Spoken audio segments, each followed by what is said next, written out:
Bismillahirrahmanirrahim. Assalamualaikum warahmatullahi wabarakatuh. Alhamdulillahi rabbil alamin alladzi bi'izzatihi ya'tazzal mu'minun wa bi'inayatihi wa taufiqihi yahtadidun. Asyhadu an la ilaha illallah al-malikul haqqul mubin wa asyhadu anna Muhammadan abduhu wa rasuluh shadiqul wa'dil amin. Hadirin ikhwatu iman jemaah Majlis Tafsir Illiyin yang mudah-mudahan senantiasa diberkahi dan dirahmati Allah Subhanahu wa taala. Kajian tafsir di Majlis Tafsir Illiyin pada kesempatan ini membahas surat Al-A'raf ayat 199 halaman 176. Al-A'raf ayat 199.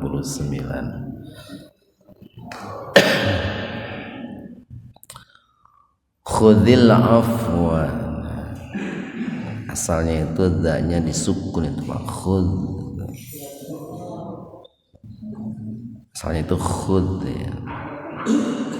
Namun dikarenakan setelah dza itu bertemu huruf sukun yaitu lam, maka dzanya diaktifkan jadi kasroh itu. Di khudil afwa.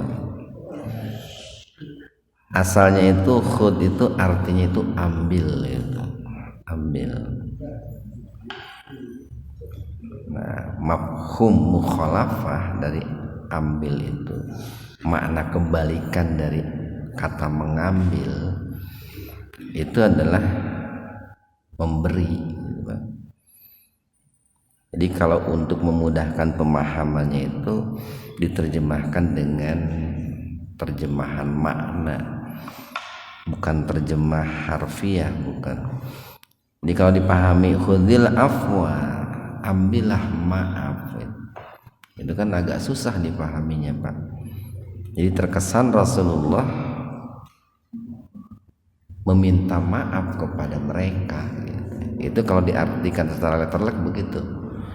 Terkesan Rasulullah itu meminta maaf kepada mereka. Tapi kalau diterjemahkan dengan makna khudil afwa,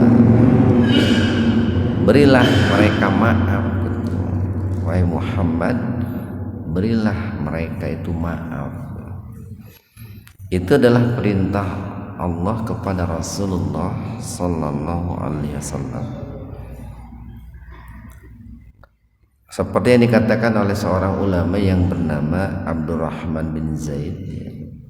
Beliau mengatakan, dan perkataan beliau ini dikutip oleh seorang mufassir terkemuka yang bernama Ibnu Jarir At-Tabari. Abdurrahman mengatakan begini, bahwa ayat ini adalah perintah dari Allah Subhanahu wa taala kepada Rasulullah sallallahu alaihi wasallam untuk memberikan maaf kepada mereka orang-orang musyrik selama 10 tahun itu. Selama 10 tahun, yaitu ketika beliau berada di Makkah itu. Beliau itu kan 10 tahun di Makkah, kemudian 13 tahun di Madinah itu Pak. Nah baru setelah itu Allah perintahkan kepada Nabi Muhammad untuk bersikap tegas bahkan keras kepada mereka. Kapan ya? Ketika Rasulullah sudah berada di Madinah gitu. Karena makanya ini kalau dijadikan sebagai fikih dakwah, tahapan dalam berdakwah, tentu awalnya ketika berdakwah itu harus bersikap lembut. Nah itu awalnya begitu Pak. Mau kepada orang kafir, terlebih-lebih kepada orang Islam, yang berbuat maksiat atau melakukan kesalahan, awalnya harus bersikap lembut dulu,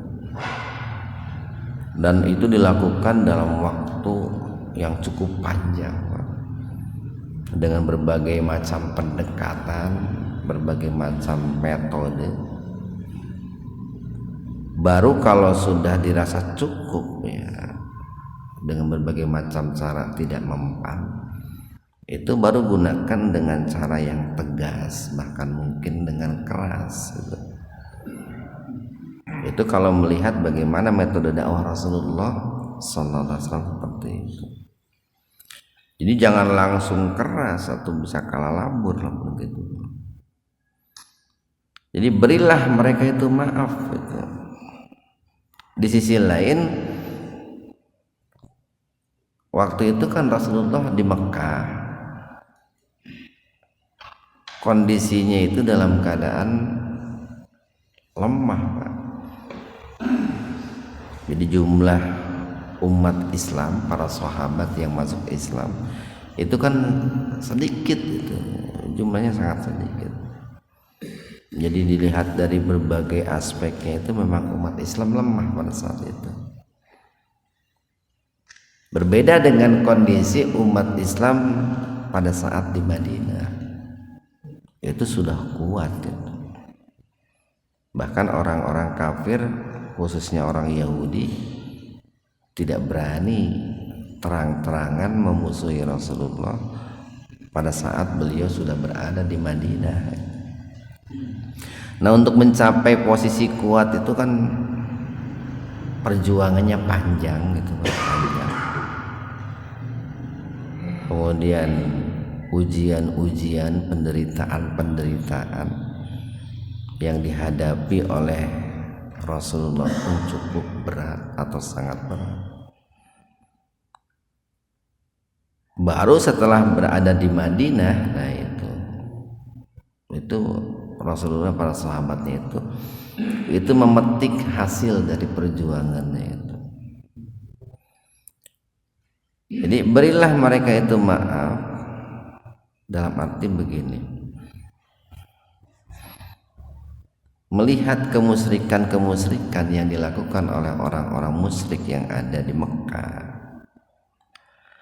Nah, pada saat itu dengan berbagai macam kondisi dan keadaan, tetap Allah itu memerintahkan Rasulullah sallallahu alaihi wasallam untuk berdakwah. Dakwahnya benar, Pak, benar. Tetapi bahasa yang digunakan gitu, Pak. Bahasa digunakan itu dengan bahasa-bahasa yang santun, yang diperkirakan bisa menyentuh hati mereka, dengan bahasa-bahasa yang santun, yang dengan bahasa santun itu akan meminimalisir resiko-resiko dari atau diakibatkan oleh reaksi mereka. Makanya kalimat berikutnya nih, wa'mur, dan tetap perintahkan bil ma'ruf, untuk senantiasa berbuat ma'ruf. Ini wa'nya waw atof itu, Pak. Waw atof itu, harfu atof itu huruf sambung kalau di kita itu bahasa. Kalau dalam bahasa Indonesia itu konjungsi lah, kata sambung. Artinya itu dan, wa itu dan itu menunjukkan ini ma'iyah. Ma'iyah itu adanya kebersamaan, Pak. Jadi memberikan maaf itu berbarengan dengan perintah untuk berbuat yang ma'ruf, berbuat kebajikan. Atau sederhananya, ini kan uraf nih, uraf itu arti lainnya itu adat, itu adat, urfi itu adat istiadat. Artinya bahwa Yang disebut dengan urab itu adalah kebaikan yang mana baiknya itu diketahui oleh akal dan juga adat istiadat. Jadi untuk mengetahui bahwa itu baik, orang tidak perlu buka Al-Quran, tidak perlu buka hadis, karena dengan akalnya sudah tahu oh itu baik. Itu urab namanya Pak. Dengan adat istiadat itu disepakati bahwa sesuatu itu baik. Nah itu yang disebut dengan al-ma'ruf, itu kayak begitu Pak. Jadi kalau kita nih memberikan makan kepada orang-orang jompo, kita nggak usah buka Quran baik atau buruknya, karena menurut adat, menurut akal pun memberikan makan kepada orang jompo itu baik Pak, baik. Bahkan baiknya itu jangankan cek jalmanu waras, cek jalmanu gelo ge baik gitu Pak. Sok tanyakeun ayeuna teh ka tukang korupsi, ka tukang majeg, lamun mere dahar kanu jompo pasti mereka akan mengatakan baik gitu. Nah itu yang disebut dengan kebaikan al-urab, kebenaran al-urab itu kayak begitu. Nah jadi Allah tetap memerintahkan kepada Rasulullah agar Rasulullah itu memerintahkan masyarakat Mekah pada saat itu untuk berbuat urab. Makanya begini nih, kalau bicara kebenaran Mbak, ada kebenaran yang sifatnya universal gitu. Kebenaran universal itu kebenaran yang diakui oleh seluruh manusia. Mau orang Islam mau orang kafir mengakui bahwa itu benar, bahwa itu baik. Itu kebenaran universal. Tapi ada kebenaran-kebenaran yang hanya diakui, dibenarkan oleh Islam, tapi tidak dibenarkan oleh orang luar Islam. Nah dalam tingkat yang paling rendah, dalam tingkat yang paling lemah, tetap kita itu harus mengajak manusia untuk melakukan kebenaran-kebenaran yang sifatnya universal. Jadi lamun nih seseorang ditakdirkan hirup di negara beling, istilahnya negara beling, negara beling teh negara anu nyararugak gitulah, jelema teh garalak gitu, kalakuanna teh balalenar gitu. Tetap mengajak mereka untuk berbuat ma'ruf, minimal dalam hal-hal yang sifatnya universal diperintahkan. Walaupun untuk memerintahkan kebenaran yang sifatnya khusus Pak, yang sifatnya khusus mungkin sangat berat Pak, sangat berat, bahkan mungkin resikonya itu sangat besar. Nah gitu. Nah untuk hal-hal yang resikonya berat besar ya mungkin bisa dipending dulu Pak, pending dulu. Nu penting mah kumaha carana jelema-jelema di anu aya di daerah eta teh melakukan kebaikan-kebaikan walaupun sifatnya universal. Beda lamun ayeuna hirupna di lingkungan bapak-bapak nu saroleh gitu. Atau kebenaran universal mah udah lewat nu itu apa? Udah lewat. Ada kan suatu daerah teh wah di dinya mah nu ngaranna judi mah geus kabiasaan gitu. Nu ngaranna jual diri geus kabiasaan gitu. Nah di daerah-daerah seperti itu mah kalau mengajarkan Islam yang keras-keras, yang tegas-tegas, hararese Pak.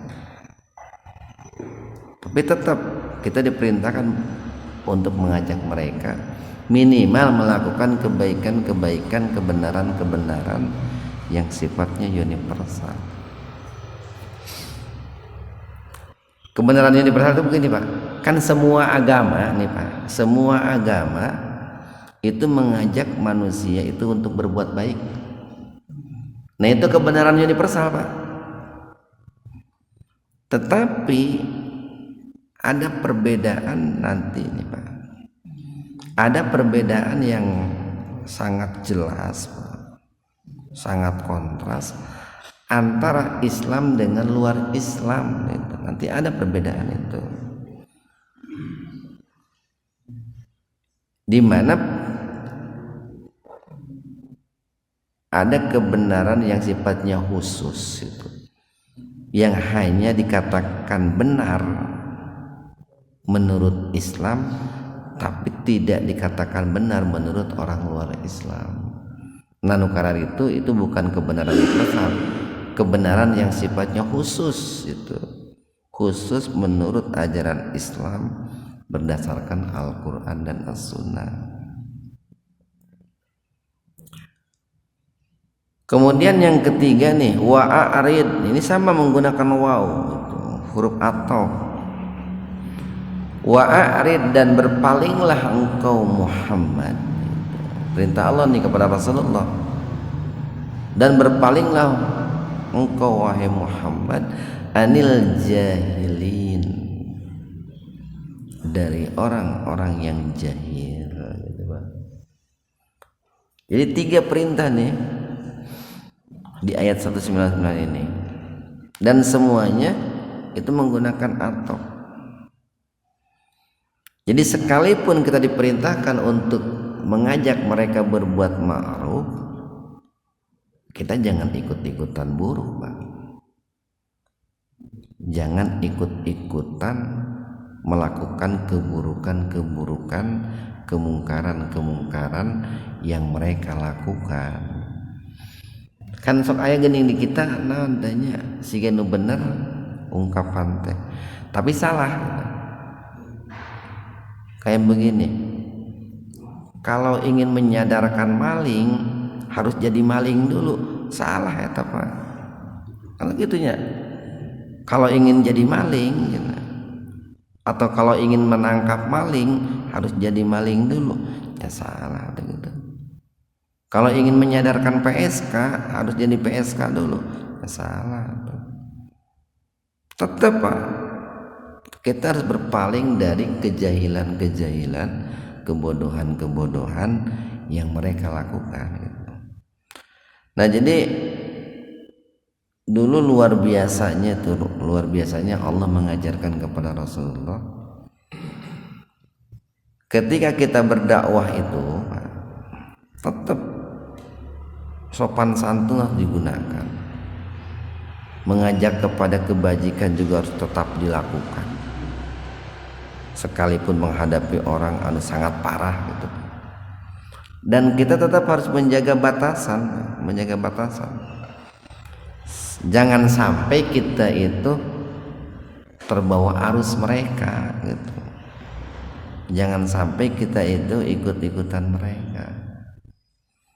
Walaupun bisa jadi begini.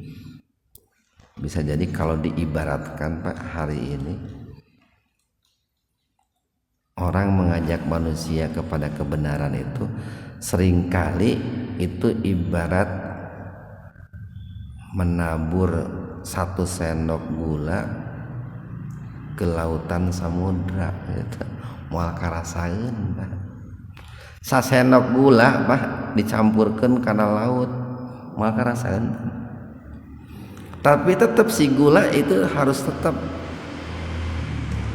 membawa misi, membawa sifat asal bahwa dirinya itu manis gitu. Sok sanajan begitu diminum ku batur pahit Pak, kulantaran saeutik gulana.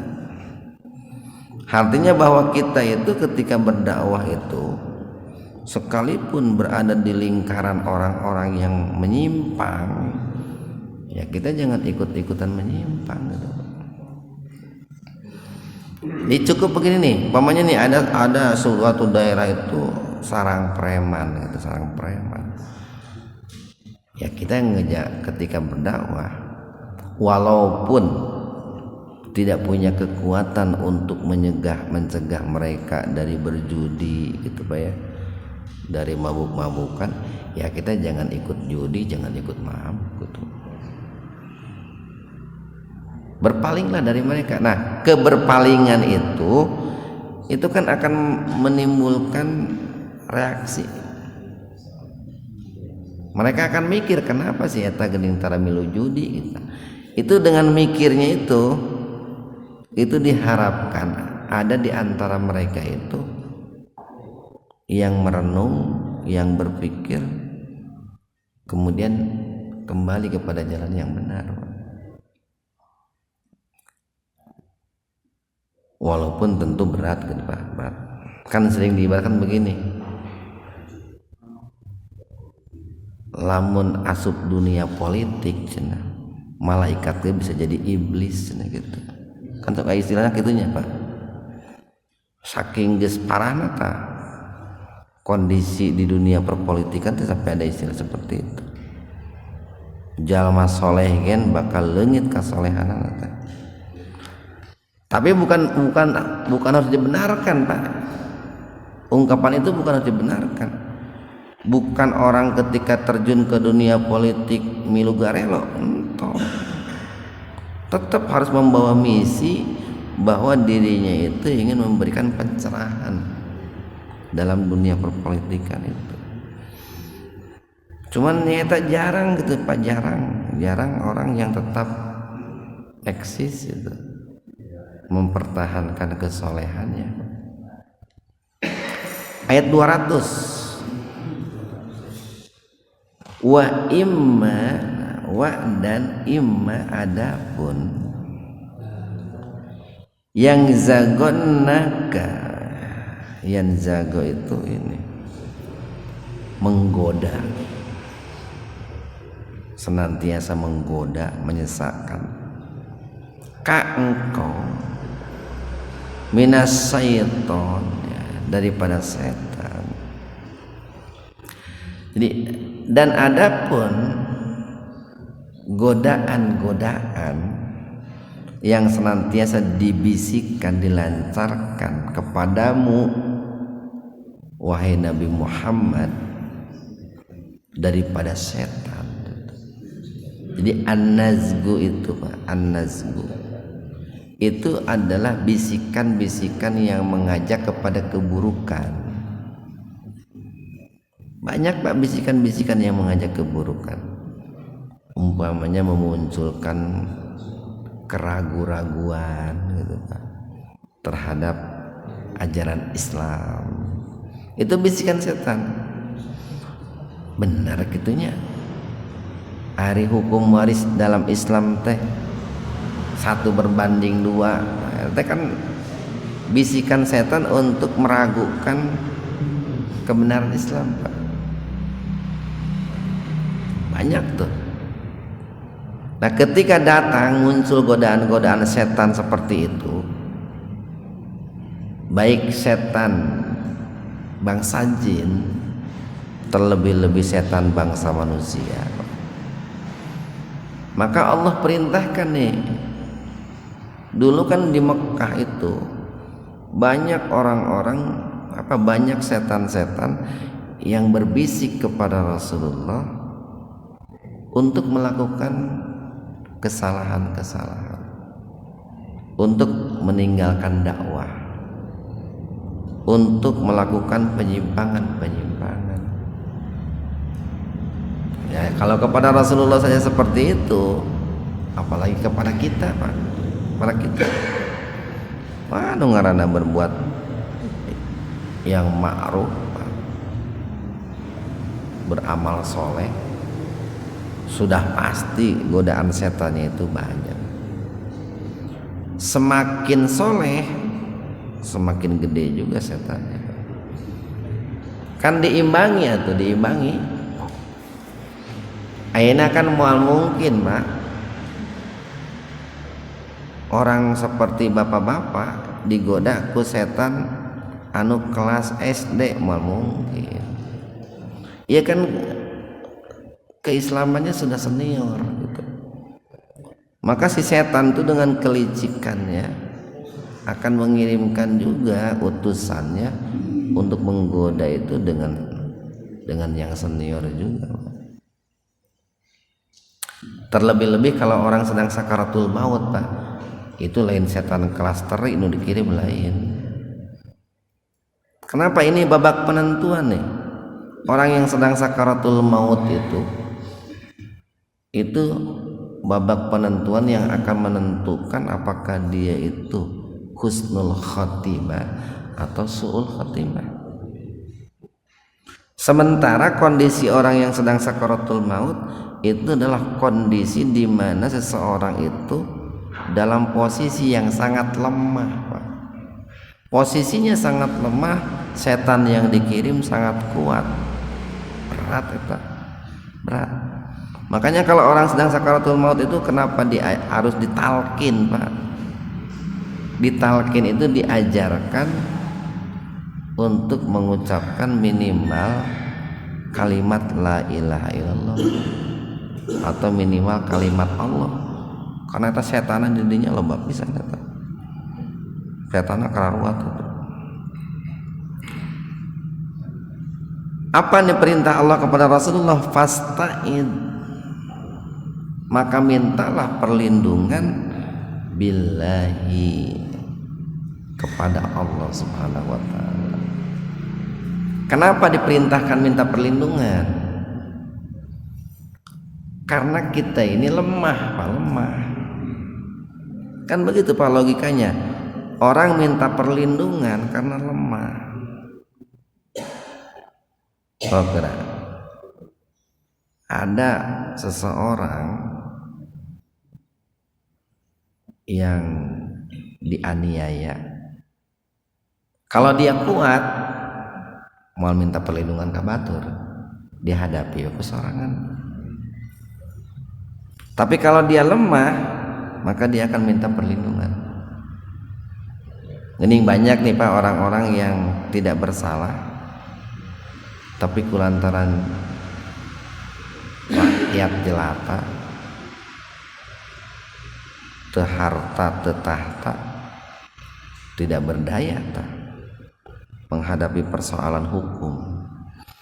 Karena seringkali hukum itu ya duru ma'apulusia, tergantung loba jeung saeutikna duit. Nu duit loba kuat, nu duit saeutik lemah. Nah, seringkali orang-orang yang lemah itu kan minta pertolongan kepada orang-orang yang kuat untuk membela dan melindungi mereka. Nah, kita ini pada dasarnya manusia itu lemah, Pak, lemah dalam menghadapi godaan-godaan setan. Maka kita diperintahkan untuk meminta perlindungan kepada Allah Subhanahu wa taala. Dengan kalimat apa? Ya, cukup banyak, Pak. Kalimat yang diajarkan oleh Allah dan Rasul-Nya untuk meminta perlindungan. Yang paling sederhana, yang paling simpel, a'udzubillahi minasyaitonirrajim. Itu, Pak. Itu ta'awud. Ta'awud. Aku berlindung kepada Allah dari godaan setan yang terkutuk. Itu. Dari godaan setan yang terkutuk. Atau disesuaikan dengan momentumnya. Masuk WC kan tak? Di WC teh kan loba setan eta, Pak. Cek Nabi di WC teh loba setan. Masuk tuh ada doanya tuh. Allahumma inni a'udzu. Nah, a'udzu itu kan minta perlindungan. Allahumma ya Allah, ini sesungguhnya aku a'udzubika, berlindung kepadamu, minal khubuthi wal khaba'is, dari keburukan-keburukan tuh, Pak. Allahumma inni a'udzubika minal khubuthi wal khaba'is. Atau yang agak panjang sedikit, Muawwidatain. Nah, disebutnya Muawwidatain. Surat Muawwidatain itu kan Al-Falaq, An-Nas. Baca Al-Falaq, baca An-Nas. Terlebih-lebih menjelang tidur, Pak. Ini dalam rangka meruqyah diri, membentengi diri. Barangkali ketika tidur ada keburukan-keburukan, ada kejahatan-kejahatan yang akan mencelakakan kita. Baca Al-Falaq, baca An-Nas. Atau mungkin dengan doa-doa yang diajarkan oleh Rasulullah sallallahu alaihi wasallam. Cukup banyak tuh. Ayat kalimatnya kayak begini. A'udzu bikalimatillahi tammah min syarri ma khalaq. Aku berlindung kepadamu dengan kalimat yang sempurna dari keburukan-keburukan makhlukmu, dari makhluk-makhlukmu yang buruk, Pak. Rupa-rupa Pak buruk nama. Nu penting, nu paling utama buruknya tabiat, buruknya perangai, Pak. Nu paling buruknya setan. Ayat deui doa teh geuning. A'udzu bi'izzatillahi wa qudratihi min syarri ma ajidu wa uhadiru. Aku berlindung kepadamu, atau aku berlindung dengan keperkasaanmu, min syarri dari keburukan ma ajidu yang aku temui, wa uhadiru dan ingin aku hindari. Bisi gitu Pak, masuk ke daerah-daerah nanti sangar gitu Pak, ke tempat-tempat sengit gitu. Itu diajarkan tuh doa tuh. Atau bisa juga begini, Allahumma layin qalbahu kama layin talhadid li Daud fa innahu la yantiqu wa la yubsiru illa bi idzni. Jadi lamun aya jelema apa pikasieun gitu nya, pikasieun. Baca teh doa teh. Allahumma layin qalbahu, ya Allah jinakan hati orang itu gitu. Jinakan kamal layin tal hadid li Daud, sebagaimana engkau menjinakan besi untuk Nabi Daud alaihissalam. Fa innahu la yantiqu wa la yubsiru illa bi'idznik. Karena sesungguhnya dia tidak akan bisa bicara, bahkan tidak akan bisa melihat kecuali atas izinmu. Itu kalau umpamanya Bapak menghadapi orang-orang yang menakutkan, galak gitu Pak, kumaha carana supaya jelema itu jadi jinak, teu bisa ngomong hareupeun orang, bahkan teu bisa menatap mata orang gitu Pak. Banyak diajarkan dalam Islam doa-doa meminta perlindungan itu. Nanti bisa diulang tuh di YouTube-nya, kalau apa yang saya baca barusan itu tidak hafal gitu. Kita lanjutkan nih. Innahu, sesungguhnya Allah itu. Nah, jadi kenapa kita diperintahkan meminta perlindungan kepada Allah? Innahu, sesungguhnya Allah Sami'un, dat yang maha mendengar, alimun, dat yang maha mengetahui. Jadi kalau kita meminta perlindungan kepada selain Allah, kenapa sangat salah? Ya karena kan mereka tidak bisa mendengar, bahkan kalaupun bisa mendengar kemampuannya terbatas. Gini sok ayahnya, lamun dina dunia perdukunan mah nuti hilir, nuti kulon, nuti kaler, nuti kudul, di darat, di laut, di luhur, di handap, bla bla bla. Eta kan meminta perlindungan kepada yang lemah itu Pak, lemah. Ayat 201. Inna, sesungguhnya alladzina, orang-orang yang ittaqau, bertakwa. Sesungguhnya orang-orang yang bertakwa, sederhananya takwa itu imtitsalu awamirillah wajtinabun nawahi, yaitu orang yang melaksanakan segala perintah Allah dan menjauhi larangan Allah. Atau yang paling sederhana yang disebut takwa itu takut, Pak, dengan ketakutan yang positif. Kapan orang itu takut dengan ketakutan yang positif? Ketika dia hanya takut kepada Allah. Dan itu modal dasar, Pak. Orang takut kepada Allah modal dasar untuk menjadi baik. Jadi modalnya itu sieunah laku Allah, Pak. Itu insya Allah kesananya akan menjadi baik orang itu. Jadi sesungguhnya orang-orang yang bertakwa, idza apabila masahum, masa itu arti asal itu menyentuh, sering diterjemahkan menimpa, mengenai. Idza apabila masahum menimpa mereka ta'ifun, ta'if sekelompok, minas syaiton dari bangsa setan. Jadi apabila godaan-godaan, bisikan-bisikan, gangguan-gangguan setan menimpa orang-orang yang bertakwa,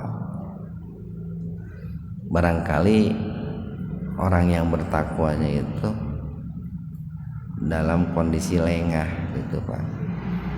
Kan biasanya setan itu, Pak, berhasil menggoda manusia kalau manusianya lengah. Lamun cek istilah orang Sunda mah keur kosong, keur teu eling, keur ngalamun, tosok ngalamun sore-sore cenah. Bisi kausap setan cenah gitu kan ceklok bala, Pak. Kalau orangnya terjaga, Pak, terjaga, selalu berzikir, bertasbih, bertahmid, bertakbir, Pak, selalu berbuat kebajikan, insya Allah setan itu berat untuk menyesatkannya, menggodanya berat. Nah, bagaimana karakter orang yang bertakwa ketika digoda oleh setan? Tadzakkaru, mereka cepat-cepat berzikir, Pak, cepat-cepat ingat, cepat-cepat istighfar. Faida maka tiba-tiba mereka itu mubsirun, melihat kesalahan-kesalahannya. Ya Allah, hampura abdi, hilaf gitu, Pak. Astagfirullahaladzim. Itu kan karakter orang bertakwa begitu. Innalillahi wa inna ilaihi raji'un. Kan gitu, Pak. Itu sebuah pertanda bahwa orang itu tadakkur itu. Tadakkur, Pak. Kan ingat kepada Allah itu, Pak, penyebabnya dua. Orang berzikir nih, orang berzikir kepada Allah penyebabnya dua. Pertama karena hilaf, karena lupa, lalu dia berzikir kepada Allah. Yang kedua karena ingat dia pun zikir kepada Allah. Nah, di sini diceritakan bahwa dia itu berzikir kepada Allah karena lupa, hilaf, sehingga dia melakukan kesalahan-kesalahan, tetapi tidak hanyut dalam kesalahannya, melainkan dia segera bangkit dari kesalahannya dengan beristighfar, memohon ampun kepada Allah Subhanahu wa taala. 202 wa ikhwanuhum,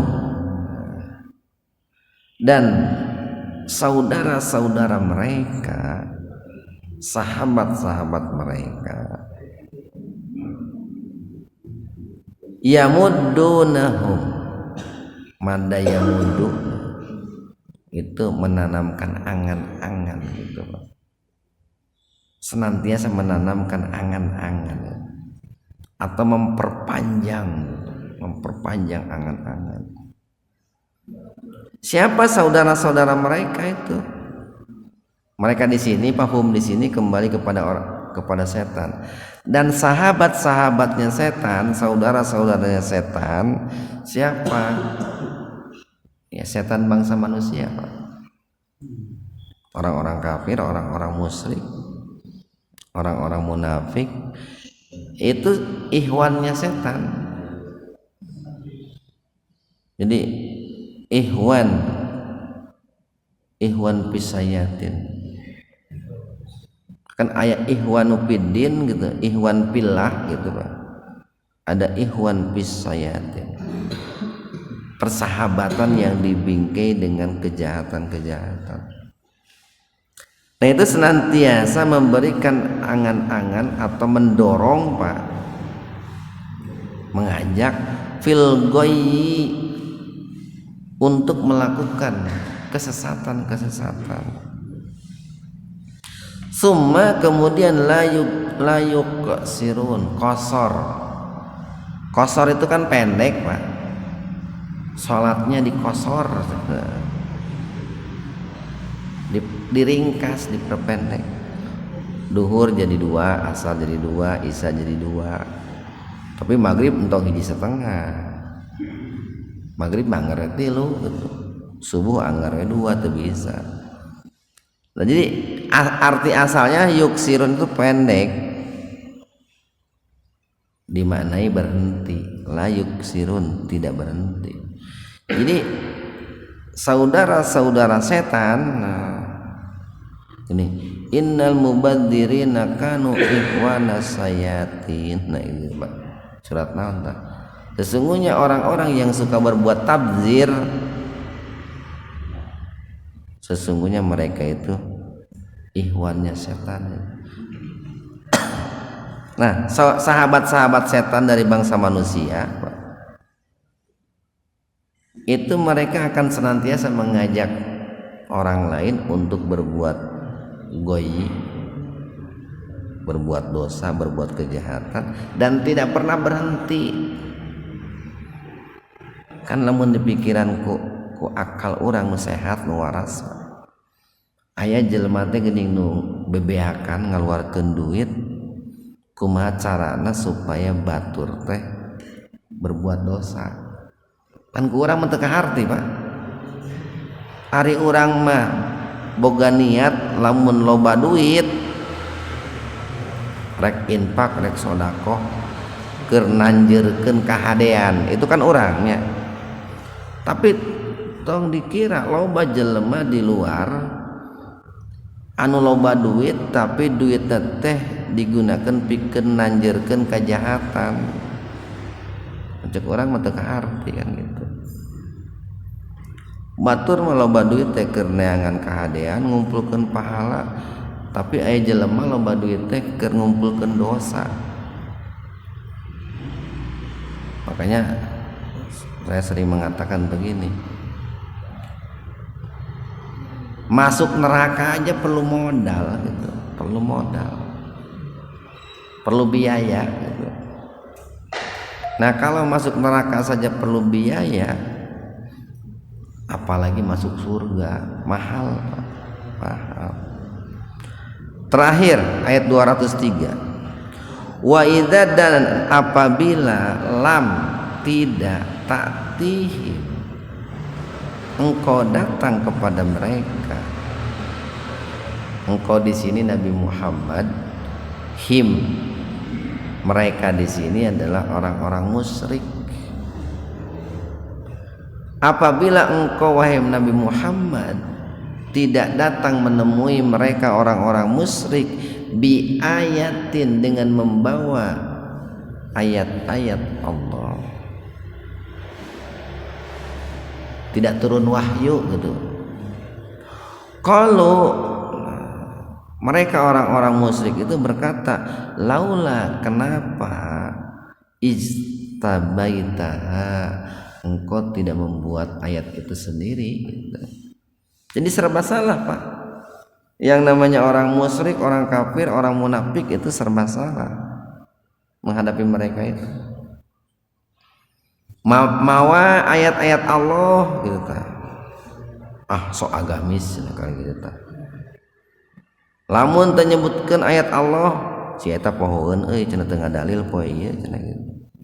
Sok kitu kan kita. Mau ayat Allah diomongkeun teu mau ayat Allah diomongkeun. Dulu Nabi Muhammad juga diperlakukan seperti itu.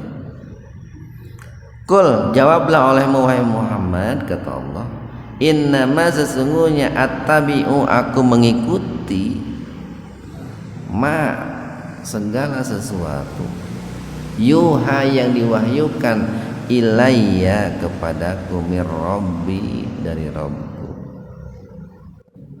Jadi apa yang diperbuat oleh Rasulullah sallallahu alaihi wasallam itu bukan berdasarkan hawa nafsunya, bukan berdasarkan logika semata, tetapi itu berdasarkan bimbingan wahyu dari Allah Subhanahu wa taala.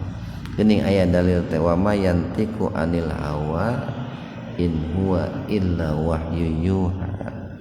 Nabi Muhammad itu kalau bicara tidak berdasarkan hawa nafsunya, melainkan berdasarkan wahyu semata.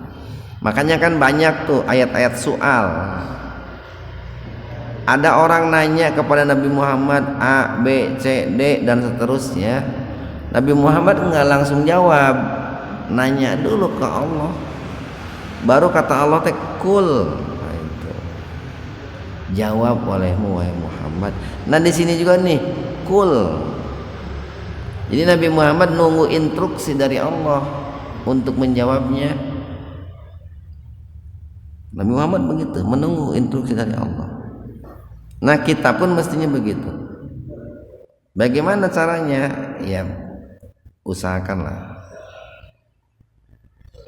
Terlebih-lebih dalam persoalan hukum, usahakan lihat ayat Qur'annya, lihat hadisnya, kayak mun teu salah gitunya.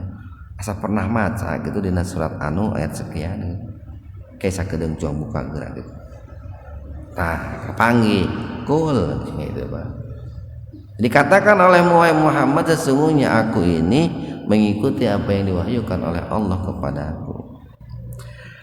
Hadza inilah basairun, bukti-bukti, basirah, bukti-bukti yang nyata mir rabbikum dari Rabb kalian, wa huda dan juga petunjuk, wa rahmah dan juga rahmat, liqaumi yu'minun bagi orang-orang yang beriman, bagi orang-orang yang percaya. Alhamdulillahirabbil alamin. Subhanakallahumma bihamdika asyhadu an la ilaha illa anta astaghfiruka wa atubu ilaik. Assalamualaikum warahmatullahi wabarakatuh.